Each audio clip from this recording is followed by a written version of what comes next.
할렐루야. 오늘도 주 앞에 나오신 여러분들을 환영하고요. 여러분 내 걸음이 헛된 걸음이 아니라 여러분 일생의 오늘의 걸음이 복 있는 걸음이요, 의미 있는 걸음이요, 여러분들의 삶을 바꾸는 그런 은혜가 있기를 주의 이름으로 축원합니다. 다윗이 사무엘에 의해서 왕으로 기름 부음 받습니다. 하지만 그는 어린 소년이었어요. 아무것도 할 수 없었습니다. 그리고 사울 곁에서 지나다가 사울이 블레셋과 싸우다가 죽어버려요. 그래서 유다의 장로들이 헤브론에서 다윗에게 또 한 번 기름을 부어서 왕으로 세웁니다. 그리고 유다의 왕으로 7년 6개월을 왕 노릇하지요. 그 사이에 북쪽은 사울의 아들이었던 이스보셋이 왕권을 가지고 왕 노릇을 합니다. 두 나라가 쪼개진 겁니다. 7년 6개월이 지난 다음 다윗이 또 한 번 기름 부음을 받습니다. 역시 헤브론에서 왕으로 기름 부음을 받는데 이제 명실공히 다윗은 남북을 통합한 통일 왕국의 왕이 됩니다.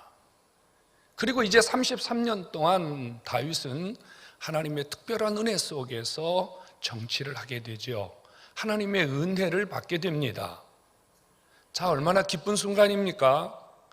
다윗의 그동안 수고, 다윗의 그동안 노력한 것들이 얼마나 값진 열매로 나타나는 시간입니까? 어떤 의미에서는 다윗이 지금 높임을 받아야 되고요, 다윗의 치덕이 드러나야 되는 그런 시간인데, 다윗에 대한 이야기보다는 다윗 주변에 있는 사람들의 이야기를 성경이 조명하고 있습니다. 10절을 시작하면서 다윗 옆에는 용사들이 있었다, 이렇게 소개해요. 용사들, 다윗을 도와서 나라를 세운 용사들이 있었다, 이렇게 말해요. 생각해 보십시오. 다윗을 도와서 나라를 세우는데 힘을 쓴 사람이 어디 한 명, 두 명이겠습니까? 100명, 200명이겠습니까? 얼마나 많은 숫자들이 다윗을 도왔고 얼마나 많은 사람들이 다윗을 위하여 희생하고 헌신했겠습니까? 그런데 오늘 역대상 11장 10절부터는요 몇 사람의 이름을 거론을 합니다. 그리고 22절부터 마지막 47절까지는요 또 수많은 사람들의 이름이 거론이 되는데, 사실 우리는 그 사람들의 이름 들어도 잘 몰라요. 누구나 누군지도 몰라요. 우리나라식으로 김계동, 홍길동 이런 식으로 기록된 게 아니라 히브리 이름 되게 어렵습니다.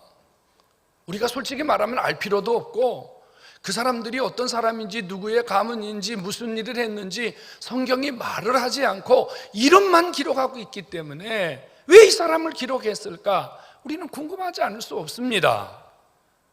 그런데요, 다윗 곁에 있는 용사 몇 사람의 이름을 거론하고 그 사람의 한 일을 우리에게 소개합니다. 이것은 무엇을 의미할까요?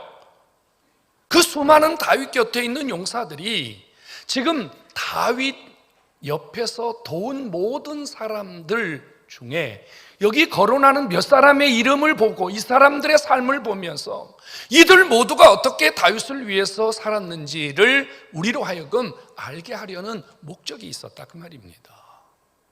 성경에 기록되었거나 기록되지 않은 다윗 곁에 있던 수많은 용사들은 오늘 우리가 몇 사람을 생각하면 이 사람이 이렇게 다윗을 도왔듯이 이 모든 사람들이 이렇게 다윗을 도왔고 하나님은 그들을 통해서 다윗을 또한 하나님의 나라를 이루게 하셨다, 그 말입니다.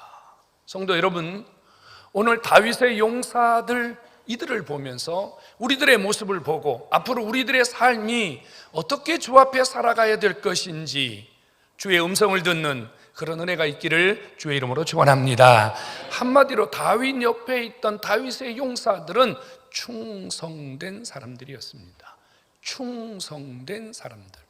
여러분, 충성이라는 말 아십니까? 군인들이 서로 인사를 할 때 충성 이렇게 인사합니다. 군인들이 충성 이렇게 인사하는 것은 내가 목숨을 걸겠다는 의미입니다. 내 목숨을 바치겠다는 그런 일종의 서약입니다. 이 충성이란 말 속에는 나는 없습니다, 나는 오직 명령과 오직 나는 내게 맡겨진 일에 내 모든 것을 다하겠습니다라고 하는 함축적 의미가 담겨져 있는 것이죠. 오늘 이들이 어떻게 충성해서 다윗을 도왔고, 하나님은 이들의 어떤 충성을 받으셔서 다윗을 세웠고 나라를 세웠는지를 한번 살펴보려고 합니다. 다윗이 왕이 된 후에 다윗의 마음속에 한 가지 소원이 있었습니다. 그것은 바로 예루살렘이라고 하는 지역을 새 도시로 만드는 겁니다. 여러분들의 귀에 익숙한 예루살렘, 지금 다윗이 헤브론에서 왕이 될 때는 이스라엘의 수도가 아니었습니다. 이 예루살렘, 다윗이 탐을 냈어요. 몇 가지 이유 때문입니다. 이 예루살렘은 지리적으로요 아주 천의 요새였습니다. 무역로였고 실크로드라고 하죠. 왕의 길이었습니다. 여기를 통해서 많은 사람들의 경제 활동이 중요하게 이루어졌다는 의미입니다. 또 하나는 정치적으로도 참 좋은 곳이었어요. 남과 북을 연결하는데 이 예루살렘은 허리 역할을 했기 때문에 정치를 하는데도 상당한 도움이 되는 장소였습니다. 더더욱 다윗이 예루살렘을 탐낸 이유는요 군사적 이유 때문입니다. 이 예루살렘 주변으로는 협곡이 이루어져 있어서 마치 말 발굽처럼 이렇게 예루살렘을 두르고 있어서요 외부에서는 함부로 쳐들어올 수 없는 정말로 천의 요새였습니다. 그리고 다윗이 이 예루살렘을 주목한 이유 중에 하나는요 이 예루살렘이 비교적 높은 곳에 있었는데 거기에는 물이 있었습니다. 기온샘이라고 하는 물이 있었고, 나중에 다윗이 수도를 건설할 때 이 기온샘의 물을 끌어다가 예루살렘 성에 물 공급을 하는데요 요즘은 우리가 다 지하로 연결된 수로를 이용하지 않습니까? 여기는 지하가 아니고요 바위를 뚫습니다. 바위와 바위를 뚫어서 수로를 만들어서 이 물을 끌어다가 예루살렘에 살림을 삽니다. 다윗은 큰 그림을 가지고 있었어요. 하지만 이 여부스 사람들이 이 예루살렘 지역을 차지하고 있었기 때문에 쉽게 그들에게서 예루살렘을 빼앗는다는 것은 어려운 일이었습니다. 그래서 처음에 다윗이 호의적으로 여부스 사람들에게 협상을 했습니다. 근데 여부스 사람들은요 이 지리적인 요건, 아무도 자신들을 건들 수 없다는 이 지리적인 요건을 믿고 아주 교만했습니다. 다윗을 소경과 저른발이라고 욕을 하고 비난하고 다윗을 모욕했습니다. 이때 다윗이 한 가지 공고를 냅니다. 누구든지 저 예루살렘을 가져오는 자에게는 내가 우두머리로 삼고 그를 두 번째 치리자로 삼겠다. 이때 움직인 인간이 누구였냐면요 요압이었습니다. 요압이 자기 수하와 군대를 이끌고 가서 여부스 사람을 쳐부시고 예루살렘을 다윗에게 갖다 바칩니다. 물론 요압에게 욕심이 있었겠죠. 내가 어떻게 하든지 공을 세워서 한 자리 차지해야 되겠다는 욕심도 있었겠지만 오늘 우리가 이 요압을 주목하려는 이유는 그게 아닙니다.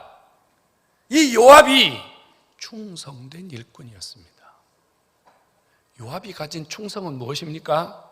주인이 무엇을 원하는지를 알고 주인이 원하는 일에 목숨을 걸어서 자기의 삶을 바친 충성자였다 그 말입니다.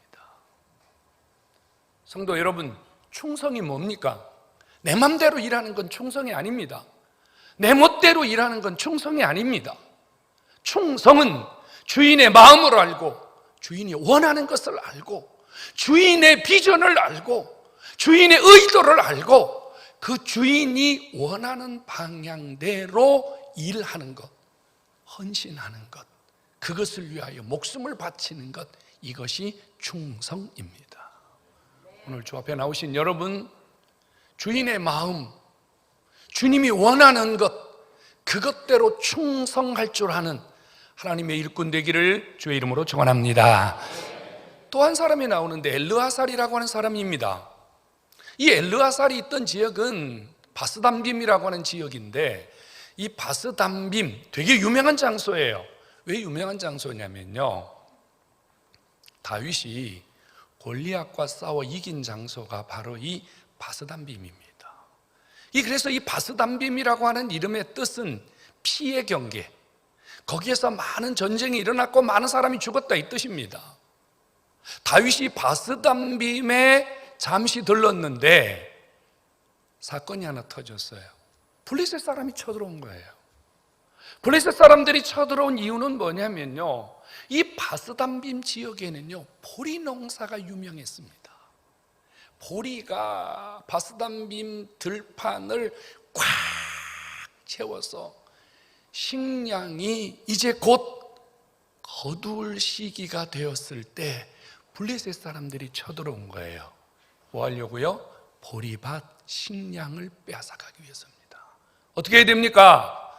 여러분, 먹거리가 없으면 죽잖아요. 이 목숨 걸고 지켜야 되는 거 아닙니까? 그런데 블레셋 사람들이 쳐들어온다는 얘기를 듣고요, 바스담빔에 있던 백성들이 다 도망가 버렸습니다. 걸음한 날 살려라 다 도망가 버렸어요. 먹거리를 놔두고 식량을 놔두고 목숨을 부지하기 위해서 자기 삶의 터전을 버리고 도망가 버렸다 이거예요. 이때 모든 사람들이 다 도망가는데 한 사람, 도도의 아들이었던 엘르아살이 보리밭 한가운데 떡하니 버티고 서서 블레셋 사람들과 싸웁니다. 혼자서 말입니다. 모두가 도망가는데 혼자서 보리밭 가운데서 블레셋과 대항하여 싸움을 싸웁니다. 여러분, 성경은 이 엘르아살을 주목하고 있습니다. 이 엘르아살은 충성된 일꾼이라 그 말입니다. 왜 엘르아살이 충성된 일꾼입니까? 엘르아살은 용사였습니다. 이 엘르아살이 자기를 용사로 세우신 이유가 무엇인지를 알고 그 일에 충성했기 때문입니다. 다윗이 엘르아살을 용사로 세운 이유는 다윗을 지키고 백성을 지키고 나라를 지키고, 이게 용사에게 주어진 사명, 용사에게 주어진 세운 목적입니다. 모든 사람들이 다 도망가는데 엘르아살이 보리밭 한가운데 서서 일대 백인지 일대 천인지 싸움을 했다는 이유는, 엘르아살은 목숨을 걸고 자기를 세운 이유, 자기에게 사명을 지운 이유를 알고 그 사명을 감당하기 위해서, 그 사명대로 살기 위해서 충성했기 때문입니다. 거긴 다윗이 있었다고 그랬어요. 다윗을 지키고 보리밭을 지키고 백성을 지키는 것, 이것이 엘르아살이 받은 사명이기 때문입니다. 성도 여러분, 충성이 무엇입니까? 충성은 내가 무슨 일을 해야 되는지를 알고 내가 해야 되는 일에 목숨을 거는 것. 내가 해야 되는 일은 위기가 와도 환란이 와도 문제가 생겨도 설사 죽음의 위기가 올지라도 내가 해야 할 일은 내가 할 줄 아는 것, 이것이 충성인 줄로 깨닫기를 바랍니다. 충성입니다. 충성. 내가 여기를 떠나버리면 다윗이 죽는 거예요. 내가 여기를 떠나버리면 보리밭 다 뺏기는 거예요. 내가 여기를 떠나버리면 백성들의 삶의 터전이 없어지는 거예요. 그 일을 위해서 내가 하나님 앞에 세움을 받았다. 그러니 나는 내 일을 위하여, 내 사명을 위하여 목숨을 건다. 이거 충성이라고 말해요. 그리고 또 한 명이 나옵니다. 거기는 3명의 용사들입니다. 다윗이 이제 블레셋과 전쟁이 약간 소강 상태에 들어갔을 때 아둘람 굴에 있는 산성에 있었고요, 블레셋 사람들은 베들레헴을 중심으로 진을 치고 있었습니다. 이때 다윗이 저녁에 산보를 하다가 잠시 이런 생각을 했어요. 내가 어린 시절 저 베들레헴 성문 곁에 있는 우물물을 마셨는데 참 그 물이 맛이 있었지. 그러면서 혼잣말로 이렇게 중얼거렸답니다. 누가 저 베들레헴 성문 곁에 있는 우물물을 떠다가 내 마음을, 내 목을 시원하게 해줄꼬. 혼자 걸어다니면서 혼자 중얼중얼한 거예요.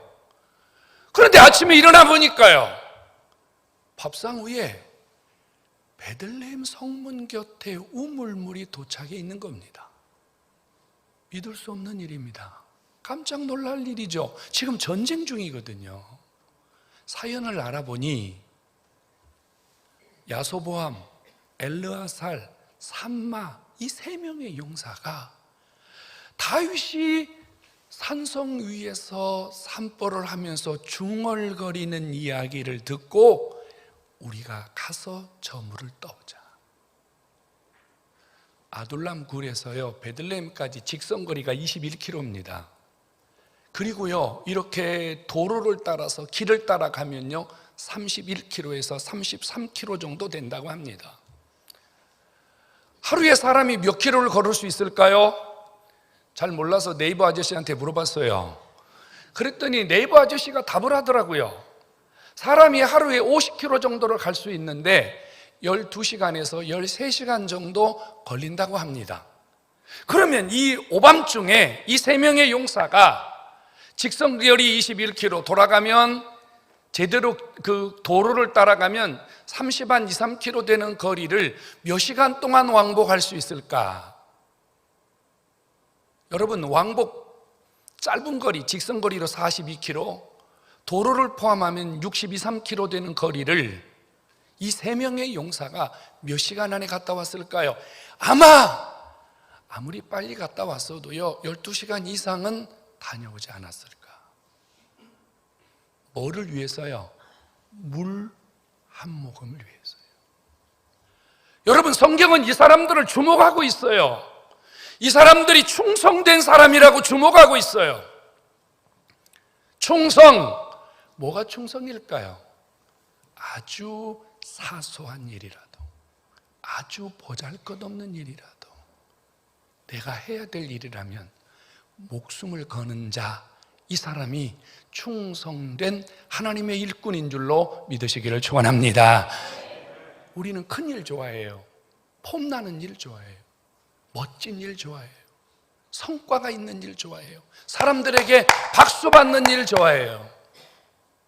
그런데 주님은요, 이 세 사람이 그 하찮은 물 한 모금에 주인의 마음을 시원하게 해드리기 위해서 이것이 내가 주인을 위해서 해야 될 일이라고 생각했기 때문에 그 사소하고 하찮은 보잘것없는 물 한 모금에 목숨을 건 이 사람들을 충성된 일꾼이라고 주목하고 있다는 겁니다. 성도 여러분, 충성은요 작은 일이라도 아주 사소한 일이라도 내가 해야 되는 일이라면 거기에 최선을 다하는 자, 하나님이 이분들을 주목하시고 하나님이 이분들을 통해서 하나님의 큰 일들을 이루어 가심을 믿으시기를 축원합니다. 이 감리교에서는 제법 유명하신 목사님이죠. 그 강문호 목사님, 갈보리 감리교회 목사님이죠. 이분 동생이 선교사예요. 강요한 목사님이라고. 한 번은 이 강문호 목사님이 여러 목사님을 모시고 자기 동생이 사역하는 선교 지역에 간 일이 있었다고 합니다. 선교지를 돌아보고 식사를 하기 위해서 모시고 간 목사님들은 앞에 있는 버스에 타고 이 강 목사님은 그 지역에 있는 운전사와 함께 승용차를 타고 버스 뒤를 따라갔답니다. 한참 가는데 이 버스가 낡아가지고 매연이 얼마나 많이 나오는지, 창문도 에어컨도 별로 없는 이 승용차에 매연이 너무 많이 나오니까 운전사에게 요구를 했대요. 앞으로 좀 가라고, 버스 앞으로 좀 가라고. 그런데 이 운전사가 아무리 얘기해도 꼼짝도 안 합니다. 나중에요 강 목사님 성질 나가지고 내가 니네 목사 형이니까 좀 제발 내 말 좀 들으라고. 그래도 이 운전사가 꼼짝을 안 하는 거예요. 도착했습니다. 이 강 목사님이 좀 기분이 언짢아서 자기 동생 선교사에게 아니 어떻게 이따위 운전사를 데리고 다니냐고, 이 도대체 말을 안 들어먹는다고 그랬더니 그 강요한 선교사가 이러더랍니다. 이 운전사는 내 말만 듣습니다. 내 말만 듣습니다. 여러분, 그러면서 이렇게 말합니다. 내가 저 친구에게 물을 주라고 했더니 아침에 비가 오는데도 가서 화단에 물을 주고 있더랍니다. 충성은 이게 충성입니다. 충성할 자가 누구인지, 충성해야 될 주인의 말에 어떻게 반응해야 되는지를 여러분 깨닫기를 주님의 이름으로 축원합니다. 여러분 충성하는 사람입니까? 저는 여러분들에게 이런 질문하고 싶어요. 그래, 여러분 자신들은 그렇게 생각할지 몰라요. 나는 충성합니다. 나는 충성스러운 종입니다. 정말 그래요? 여러분 주변 사람에게 물어보십시오. 여러분 주변 사람들이 여러분을 바라볼 때, 그래, 저분은 충성된 자야, 저분은 믿을만해, 저분에게 맡기면 돼, 저분이 하면 돼, 저분이 하면 안심해, 이건 충성된 자입니다. 근데 여러분 죄송합니다만 사역하면서 보니까요, 맡겼는데 펑크난 사람이 너무 많아요. 맡길 수 없는 사람이 너무 많아요. 맡겼는데 결과 때문에 힘든 경우가 너무 많아요. 충성. 주인이 무엇을 원하는지를 알아야 됩니다. 충성. 내가 어떤 일을 위하여 부름받았는지를 알고 일을 하는 거 충성입니다. 충성하는 사람은 말이 없어요. 여러분 충성하는 사람은 요란하지 않아요. 충성하는 사람은 내가 무슨 일을 했다고 떠벌리고 다니지 않아요. 여러분 충성하는 사람은요, 지나간 자리가 깨끗해요. 충성, 사소하고 작은 일에 충성하는 것이 진짜 충성입니다.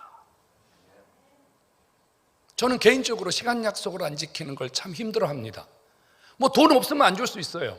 뭐 돈 없으면 못 줄 수 있죠. 그런데 늘 늦는 사람은 늘 늦어요. 그리고 똑같은 핑계를 대요. 차가 막혔대요. 여러분 차 안 막히는 날이 있나요? 차 막히는 걸 계산하고 오셔야 되는 거죠. 충성은요, 작은 일에 내가 얼마나 충성된 자인가를 보여주는 것입니다. 성도 여러분, 예수님은 충성된 분이셨습니다. 예수님 그분은요, 하나님 아버지 그분에게 충성하기 위하여 마치 도수장에 끌려가는 짐승과 같이 십자가를 향하여 나아갈 때 그분은 입을 열지 아니하셨다고 하셨습니다. 그분은 죽기까지 하나님 아버지께 충성하셨다고 하셨습니다. 예수님의 눈은, 예수님의 마음은 충성된 자를 향하고 있습니다. 주님이 이 땅에 계시는 동안 많은 비유를 하셨잖아요. 주님은 여러 번 우리에게 반복하신 이야기가 있습니다. 충성 말입니다. 내가 작은 일에 충성하였으니 내가 너에게 큰 권세를 맡기겠다. 내가 죽도록 충성해라. 그리하면 내가 너에게 생명의 면류관을 주겠다. 주님은 충성하는 자를 찾으시고 충성하는 자를 통하여 주님의 일을 이루어가고 계심을 믿으시기 바랍니다. 성도 여러분, 우리는 하나님 앞에 다 부름받은 일꾼입니다. 아마 여기 있는 분들 90% 이상은 하나님 앞에 목사로, 장로로, 집사로, 권사로, 교사로, 성가대로 다 우리는 하나님 앞에 부름받았습니다. 용사로 세워졌단 말입니다. 그렇다면 우리에게 가장 우선적인 마음이 충성하려는 마음입니다. 내가 충성해야 되겠다. 여러분, 충성하려고 마음 먹으면요, 주변에 어떤 어려움이 있더라도 문제가 될 게 없어요. 충성하려는 마음이 없기 때문에 원망 나오고 불평 나오고 시비를 거는 거예요. 충성하려는 마음이 있으면요, 불편해도 아무 상관없어요. 힘들어도 아무 상관없어요. 오늘 여러분은 충성할 마음이 여러분 안에 있기를 간절히 소원합니다. 충성할 마음. 우리의 충성의 대상은 주님이십니다. 주님이세요. 예수님에게 충성하는 일이기 때문에 우리는 불평하지 말아야 돼요. 주님이 원하시는 일이기 때문에 아무리 힘들고 어렵고 어떤 난관이 우리에게 찾아온다 할지라도 우리는 충성을 멈출 수 없다 그 말입니다.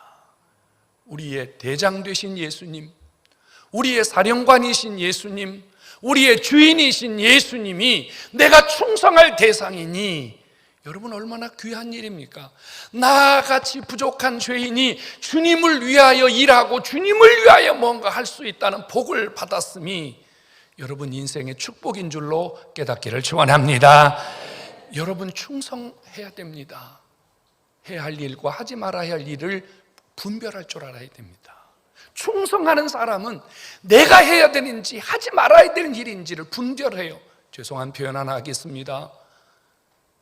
자기 일이 아닌데 자꾸 시비 걸고 자꾸 참견하면 오지랖입니다. 오지랖 부리면 안 돼요. 충성은 내가 할 일을 하는 거예요. 내가 하지 않아야 될 일은 안 하는 거예요. 이게 충성이에요. 문제가 어디서 생기냐면요, 사고가 어디서 나냐면요, 내가 해야 되는 일이 아닌데 가서 간섭하면 사고 나고, 내가 해야 되는 일인데 하지 않으면 다른 분들이 힘들기 때문에 어려움이 생기는 겁니다. 충성은 해야 할 일과 하지 말아야 할 일을 분별할 줄 아는 것, 이것이 충성입니다. 성도 여러분, 오늘 하나님이 우리에게 다윗의 용사들처럼 충성된 자가 되기를 원하십니다. 우리 함께 주 앞에 충성스러운 하나님의 일꾼이 되어서, 오늘 성경 마무리를 이렇게 하고 있지 않습니까? 이렇게 충성스러운 용사들이 다윗을 도왔더니 여호와께서 함께 하심으로 다윗이 하는 모든 일을 주께서 강성하게 하셨다. 다윗이 하는 모든 일을 아버지가 축복하셨다. 여러분, 충성된 자가 있는 곳에 하나님이 역사하시고 충성된 사람들이 있는 곳에 새롭고 놀라운 일들이 일어남을 믿으시기를 축원합니다. 오늘은 참 귀한 날입니다. 우리 교회가 2023년도에 19명의 일꾼을 세우는 날입니다. 오늘 우리는 2부 예배 후에 이분들을 하나님의 일꾼으로 세우는 투표를 하게 될 것입니다. 여러분, 내가 친한 분, 나하고 가까운 분, 나하고 평소에 잘 아는 분이기 때문에 그냥 동글뱅이 치시면 여러분들은 하나님 앞에 악한 사람들입니다. 절대 그러면 안 됩니다. 우리는 하나님 앞에 양심을 가지고 충성된 일꾼을 뽑아야 됩니다. 하나님 앞에 이분이 정직한 분인지, 이분이 정말 주님 앞에 충성되고 교회 앞에 충성되고 지금까지 직분자로 살면서 하나님 앞에 충성된 일꾼인지를 냉정하게 살펴보셔야 됩니다. 내 입맛에 맞는 사람 뽑으면 안 돼요. 주님이 보실 때 합당한 자를 뽑으셔야 됩니다. 그분들이 주의 일을 돕고, 그분들이 하나님의 나라를 세우고, 그분들이 주님을 위해서 일할 때 하나님의 기적이 일어나게 되기 때문입니다. 우리 함께 나도 충성된 자가 되고 우리 모두가 충성된 자가 되고 오늘 세우는 일꾼들이 충성된 자가 되어서 하나님이 다윗에게 축복하신 것처럼 우리가 하는 모든 일에 기적을 주시는 이런 은혜가 있기를 한 번 더 주의 이름으로 축원합니다.